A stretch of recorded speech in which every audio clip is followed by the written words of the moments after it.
भक्तों, जो महिला रोज नहाने के बाद अपनी मांग में सिंदूर भरती है, वह आज महाराज की इस बात को बहुत ध्यान से सुन ले, क्योंकि यह विषय साधारण नहीं है। भक्तों, मांग में भरा गया सिंदूर केवल श्रृंगार नहीं होता, यह स्त्री के सौभाग्य, पति की आयु और पूरे घर की समृद्धि से जुड़ा हुआ होता है। हिंदू धर्म में सिंदूर को मंगल का प्रतीक माना गया है। यही मंगल पति की रक्षा करता है, दाम्पत्य जीवन को स्थिरता देता है और घर में लक्ष्मी के वास का मार्ग खोलता है। लेकिन भक्तों, जब यही सिंदूर गलत समय पर, गलत अवस्था में या गलत विधि से भरा जाए तो वही मंगल का कारण भी बन सकता है। बहुत सी बहनें अनजाने में रोज ऐसी गलतियां कर रही हैं जिनका प्रभाव सीधे उनके पति के भाग्य पर पड़ रहा है। पति मेहनत करता है, दिन रात संघर्ष करता है, मेहनत करता है, फिर भी तरक्की नहीं हो पाती।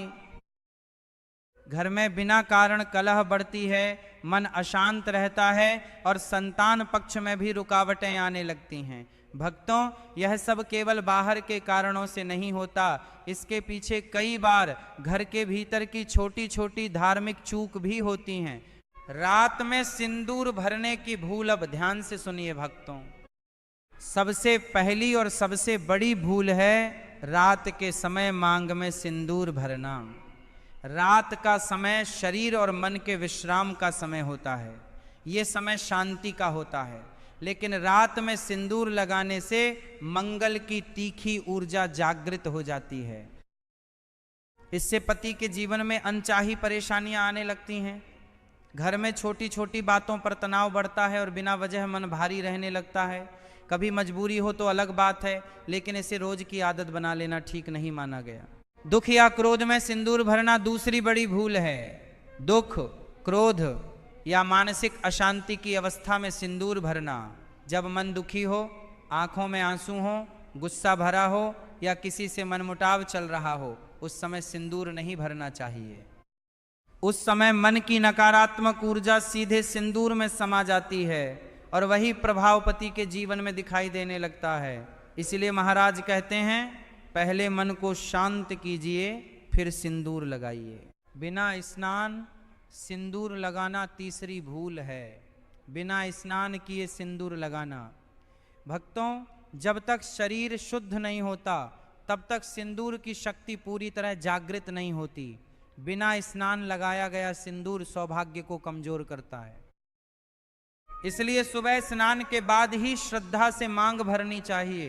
गीले बालों में सिंदूर चौथी भूल है। गीले बालों में सिंदूर लगाना। गीले और खुले बालों में भरा गया सिंदूर पति के स्वास्थ्य और काम काज पर असर डालता है। इससे बार बार बीमारी, मानसिक तनाव और काम में रुकावट आने लगती है। स्नान के बाद पहले बालों को अच्छे से सुखाएं, फिर शांत मन से सिंदूर भरें। गिरा हुआ सिंदूर दोबारा इस्तेमाल करना पांचवी बड़ी भूल भक्तों यह है कि बहुत सी बहनें गिरा हुआ सिंदूर फिर से इस्तेमाल कर लेती हैं। अगर सिंदूर की डिब्बी हाथ से गिर जाए या सिंदूर जमीन पर गिर जाए तो उसे दोबारा डिब्बी में नहीं भरना चाहिए और ना ही मांग में लगाना चाहिए। शास्त्रों में माना गया है कि जमीन पर गिरते ही उस सिंदूर की शुभ शक्ति टूट जाती है। ऐसा सिंदूर लगाने से पति की उन्नति रुकने लगती है और घर में धन टिक नहीं पाता। अपना सिंदूर किसी और को देना छठी भूल। अपना सिंदूर किसी और को देना या किसी और का सिंदूर खुद लगाना। बहुत सी बहनें प्यार या मजबूरी में एक दूसरे का सिंदूर लगा लेती हैं, लेकिन शास्त्र इसे उचित नहीं मानते। हर स्त्री का सिंदूर उसकी अपनी साधना और उसके अपने भाग्य से जुड़ा होता है। किसी और का सिंदूर लगाने से उसकी नकारात्मकता और उसके जीवन के दोष भी अपने जीवन में आने लगते हैं। नकली और रासायनिक सिंदूर सातवीं भूल आजकल बहुत आम हो गई है। आज की बहनें बाजार में मिलने वाला बनावटी और रासायनिक रंग वाला सिंदूर लगा लेती हैं। भक्तों, ऐसा सिंदूर केवल दिखावे के लिए होता है, उसमें धार्मिक शक्ति नहीं होती। शास्त्रों में केवल प्राकृतिक सिंदूर को ही शुभ माना गया है। रासायनिक सिंदूर धीरे धीरे सौभाग्य को कमजोर करता है और पति के काम में रुकावटें बढ़ने लगती हैं। मासिक धर्म के समय सिंदूर। अब भक्तों, एक और महत्वपूर्ण बात सुनिए। मासिक धर्म के समय सिंदूर नहीं भरना चाहिए। यह नियम स्त्री की ऊर्जा के संतुलन के लिए बनाया गया है। उस समय शरीर और मन दोनों अलग अवस्था में होते हैं, इसीलिए उस समय सिंदूर न लगाना ही शास्त्र सम्मत माना गया है। इसे अंधविश्वास नहीं बल्कि ऊर्जा का नियम समझना चाहिए। सिंदूर भरने की सही विधिमांग में सिंदूर हमेशा बीच से और सीधी रेखा में भरना चाहिए। आधी, अधूरी, टेढ़ी या केवल टीके जैसी रेखा सौभाग्य को कमजोर करती है। जब सिंदूर सीधा और पूरा भरा जाता है तब जीवन में स्थिरता आती है, पति के विचार मजबूत होते हैं और घर में फैसले सही दिशा में होने लगते हैं। एक गुप्त उपाय। अब भक्तों, महाराज आपको एक अत्यंत शुभ और गुप्त उपाय बताते हैं। अपने प्राकृतिक सिंदूर में हल्दी की एक छोटी सी चुटकी मिला लें। हल्दी सौभाग्य, स्वास्थ्य और लक्ष्मी का प्रतीक मानी जाती है। यह उपाय किसी को बताना नहीं है, इसे अपनी निजी साधना समझकर करें। रोज सुबह स्नान के बाद शांत मन से भगवान का स्मरण करें और फिर सिंदूर भरें। धीरे धीरे आप खुद बदलाव महसूस करेंगे। घर में धन का प्रवाह बढ़ेगा, झगड़े कम होंगे और मन में शांति आने लगेगी। सिंदूर केवल रंग नहीं भक्तों, ये मत समझिए कि सिंदूर केवल लाल रंग है। ये स्त्री के भीतर की शक्ति को जागृत करता है। ये मंगल की ऊर्जा को संतुलित करता है। जब सही विधि, सही समय और श्रद्धा से सिंदूर भरा जाता है तब वही सिंदूर पूरे घर के लिए सुरक्षा कवच बन जाता है। सिंदूर भरते समय मन की स्थिति एक बात और बहुत ध्यान से समझने वाली है। कई बार बहनें जल्दी में, भाग दौड़ में या घर के झगड़े के बीच ही सिंदूर भर लेती हैं। मन कहीं और भटका रहता है। लेकिन सिंदूर भरते समय मन शांत होना चाहिए। 2 पल रुककर भगवान को याद करना चाहिए। जब मन ठहरता है तभी सिंदूर की शक्ति जागती है। घर में भी सिंदूर का सम्मान कुछ बहनें केवल बाहर निकलते समय ही सिंदूर लगाती हैं और घर में रहते समय उसे महत्व नहीं देती। लेकिन भक्तों, सिंदूर दिखावे के लिए नहीं, साधना के लिए होता है।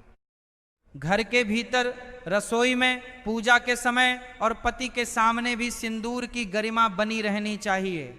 जब स्त्री स्वयं अपने सिंदूर का सम्मान करती है तभी संसार भी उसका सम्मान करता है। सिंदूर की डिब्बी का नियम, सिंदूर की डिब्बी को कभी भी इधर उधर फैलाकर नहीं रखना चाहिए। उसे साफ स्थान पर, पूजा के पास या सुरक्षित जगह पर रखना चाहिए। टूटी हुई डिब्बी, फटी हुई पुड़िया या गंदे स्थान पर रखा सिंदूर धीरे धीरे अपना प्रभाव खो देता है। जिस चीज से सौभाग्य जुड़ा हो उसकी साफ सफाई भी उतनी ही जरूरी होती है। सिंदूर डर से नहीं, प्रेम से। भक्तों, ये भी समझ लीजिए कि सिंदूर डर से नहीं, प्रेम से भरा जाना चाहिए।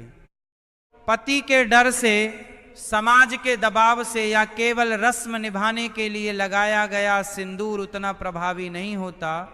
जब पत्नी अपने पति के लिए मन में सच्चा भाव रखकर सिंदूर भरती है तब वही भाव उसके जीवन में सुरक्षा बनकर लौटता है। छोटे नियम, बड़े परिणाम। जब स्त्री सुबह स्नान के बाद साफ कपड़े पहनकर शांत मन से श्रद्धा के साथ सिंदूर भरती है तब वह केवल अपनी मांग नहीं भरती बल्कि पूरे घर का भाग्य संवारती है। उसका प्रभाव पति के विचारों पर पड़ता है, उसके फैसलों पर पड़ता है और उसकी मेहनत को सही दिशा देता है। धीरे धीरे घर की नकारात्मकता कम होने लगती है, झगड़े कम होते हैं, चिंता दूर होने लगती है और घर में सुकून बसने लगता है। अंतिम संदेश भक्तों, अंत में महाराज बस इतना ही कहना चाहते हैं। सिंदूर को हल्के में मत लीजिए। यह स्त्री की शक्ति है, उसका सम्मान है और उसके परिवार की ढाल है। इसे नियम से, श्रद्धा से और विश्वास के साथ अपनाइए। धीरे धीरे जीवन में वह बदलाव आएगा जिसे शब्दों में नहीं, केवल अनुभव में महसूस किया जा सकता है। और याद रखिए भक्तों, जब स्त्री का भाव शुद्ध होता है तब सिंदूर में शक्ति आती है और जब सिंदूर में शक्ति आती है तब घर का